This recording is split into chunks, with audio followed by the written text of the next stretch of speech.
ಕಾಂಗ್ರೆಸ್ನಲ್ಲಿ ಮುಂದುವರೆದಿದೆ ಸಚಿವ ಸ್ಥಾನದ ಕಿತ್ತಾಟ. ಕೋಲಾರ ಶಾಸಕರಿಗೆ ಸಚಿವ KH ಮುನಿಯಪ್ಪ ತಿರುಗೇಟನ್ನು ಕೊಟ್ಟಿದ್ದಾರೆ. ಅವರು ನನ್ನ ಬಳಿ ಬಂದು ಕೇಳಿದ್ರೆ ಮಾತಾಡ್ತಿದ್ದೆ, ಕೇಳಿದ್ರೆ ಹೈಕಮಾಂಡ್ ಬಳಿ ಮಾತನಾಡ್ತಿದ್ದೆ ಅಂತ ಹೇಳಿದ್ದಾರೆ ಮುನಿಯಪ್ಪ. ಇನ್ನು CM ಬಳಿ, ಸಿದ್ದರಾಮಯ್ಯರ ಬಳಿ, ಹರಿಪ್ರಸಾದ್ ಬಳಿ ಹೇಳ್ಬೋದಾಗಿತ್ತಲ್ವಾ, ಅವರ ಹತ್ತಿರ ಮಾತನಾಡ್ತೀನಿ ಅಂತ ಹೇಳಿ ಹೊರಟು ಬಿಟ್ರು ಮುನಿಯಪ್ಪ. ಈಗ ಕೋಲಾರ ಭಾಗದ ಶಾಸಕರೇ ಅಸಮಾಧಾನವನ್ನು ಹೊರಹಾಕ್ತಾ ಇದ್ದಾರೆ ಮುನಿಯಪ್ಪನವ್ರ ವಿರುದ್ಧ. ಅದಕ್ಕೆ ಸ್ಪಷ್ಟನೆ ಕೂಡ ಕೊಟ್ಟಿದ್ದಾರೆ ಅವರು. ಅವರು ನನ್ನ ಬಂದು ಕೇಳಿಲ್ಲ. ಒಂದು ವೇಳೆ ಕೇಳಿದ್ರೆ ನಾನು ಕೂಡ ಹೈಕಮಾಂಡಲ್ಲಿ ಮತ್ತು ಮುಖ್ಯಮಂತ್ರಿಗಳಿಗೆ, ಸಿದ್ದರಾಮಯ್ಯವ್ರಿಗೆ, ಹರಿಪ್ರಸಾದ್ ಅವ್ರಿಗೆ ಹೇಳ್ಬೋದಾಗಿತ್ತು. ಯಾಕೆ ಅವ್ರು ಹೇಳ್ತಾ ಇದ್ದಾರೆ ಗೊತ್ತಿಲ್ಲ. ಕೇಳಿದ್ರೆ ನಂದು ಕರ್ತವ್ಯ ಇದೆ. ನಾನು ಅವನ್ನ ಕರ್ಕೊಂಡೋಗಿ ಇವರೆಲ್ಲ ಸೀನಿಯರ್ಸ್ ಇದ್ದಾರೆ, ಕೆಲಸ ಮಾಡಿದ್ದಾರೆ, ಕೊಡ್ಬೇಕನ್ನೋದನ್ನ ನಾನು ಒತ್ತಾಯ ಮಾಡೋದು ನನ್ನ ಜವಾಬ್ದಾರಿ ಇತ್ತು. ಅವ್ರು ನನ್ನ ಬಂದು ಕೇಳಿಲ್ಲ.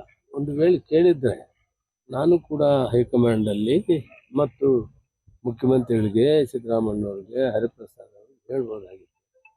ಯಾಕೆ ಅವ್ರು ಹೇಳ್ತಾ ಇದ್ದಾರೆ ಗೊತ್ತಿಲ್ಲ. ಕೇಳಿದ್ರೆ ನಂದು ಕರ್ತವ್ಯ ಇದೆ. ನಾನು ಅವನ್ನ ಕರ್ಕೊಂಡೋಗಿ ಇವರೆಲ್ಲ ಸೀನಿಯರ್ಸ್ ಇದ್ದಾರೆ, ಕೆಲಸ ಮಾಡಿದ್ದಾರೆ, ಕೊಡ್ಬೇಕನ್ನೋದನ್ನ ನಾನು ಒತ್ತಾಯ ಮಾಡೋದು ನನ್ನ ಜವಾಬ್ದಾರಿ ಇತ್ತು. ಅವ್ರು ನನ್ನ ಬಂದು ಕೇಳಿಲ್ಲ. ಒಂದು ವೇಳೆ ಕೇಳಿದ್ರೆ. ಸಚಿವ KH ಮುನಿಯಪ್ಪ ಈಗ ಕೌಂಟರ್ ಕೊಟ್ಟಿದ್ದಾರೆ ಕೋಲಾರ ಶಾಸಕರಿಗೆ. ಯಾಕಂದರೆ ಅವರು ನೇರವಾಗಿ ಆರೋಪವನ್ನು ಮಾಡಿದರು ಮುನಿಯಪ್ಪನವ್ರ ಮೇಲೆ.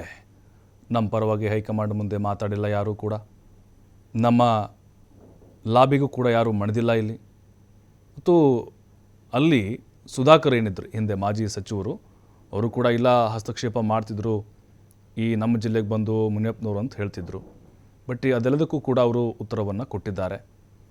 ಬಟ್ ಈ ಹಿಂದೆ ಮುನಿಯಪ್ಪನವರು ಕೋಲಾರದಲ್ಲಿ ಸಂಸದರಾಗಿದ್ದಾಗೂ ಕೂಡ ಬಹಳ ಅಸಮಾಧಾನಗಳು ಅವರ ವಿರುದ್ಧ ಕೇಳಿ ಬಂದಿತ್ತು. ಮತ್ತು ಅವರು ಈ ಹಿಂದೆ ಸಚಿವರಾದಾಗಲೂ ಕೂಡ ಅಲ್ಲಿ ಕೆಲ ಶಾಸಕರು ಅವರ ನಾಯಕತ್ವವನ್ನು ಒಪ್ಕೊಳ್ತಾ ಇರಲಿಲ್ಲ. ಎರಡು ಬಣಗಳಾಗಿ ಮಾರ್ಪಾಡಾಗಿದ್ವು ಆಲ್ರೆಡಿ. ಈಗಲೂ ಕೂಡ ಅಷ್ಟೇ, ಕೋಲಾರ ಕಾಂಗ್ರೆಸ್ನಲ್ಲಿ ಎಲ್ಲವೂ ಕೂಡ ಸರಿ ಇಲ್ಲ. ಅವ್ರದ್ದೊಂದು ಬಣ, ಇವ್ರದ್ದೊಂದು ಬಣ ಅಂತ ಹುಟ್ಕೊಂಡಿದೆ ಅಲ್ಲಿ. ಬಟ್ ಈಗ ನನಗೆ ಹೇಳ್ಬೋದಾಗಿತ್ತಲ್ವ, ನನ್ನ ಹತ್ರ ಬಂದು ಮಾತಾಡ್ಬೋದಾಗಿತ್ತು. ನಾನು ಮಾತಾಡ್ತಿದ್ದೆ ಹೈಕಮಾಂಡ್ ಹತ್ರ, BK ಹರಿಪ್ರಸಾದ್, ಸಿದ್ದರಾಮಯ್ಯ ಬಳಿ ನಾನು ಮಾತಾಡ್ತಿದ್ದೆ ಅಂತ ಮುನಿಯಪ್ಪನವರು ಹೇಳಿದ್ದಾರೆ. ಹಾಗೆ ಕೌಂಟ್ರು ಕೂಡ ಕೊಟ್ಟಿದ್ದಾರೆ.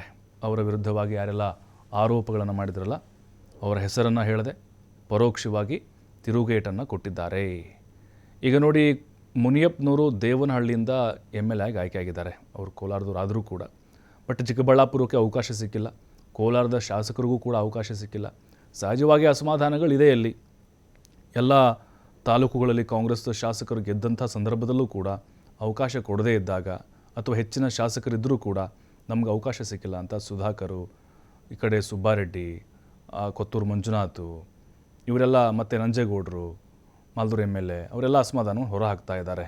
ಮತ್ತು ಬಂಗಾರಪೇಟೆ ನಾರಾಯಣ ಸ್ವಾಮಿ ಅಂತಹ ಪ್ರಭಾವಿ ನಾಯಕರಿದ್ದರೂ ಕೂಡ ಅವಕಾಶ ಸಿಕ್ಕಿಲ್ಲ ಅನ್ನುವಂಥ ಒಂದು ಅಸಮಾಧಾನ ಅವರಲ್ಲೂ ಕೂಡ ಇದ್ದೇ ಇರುತ್ತೆ.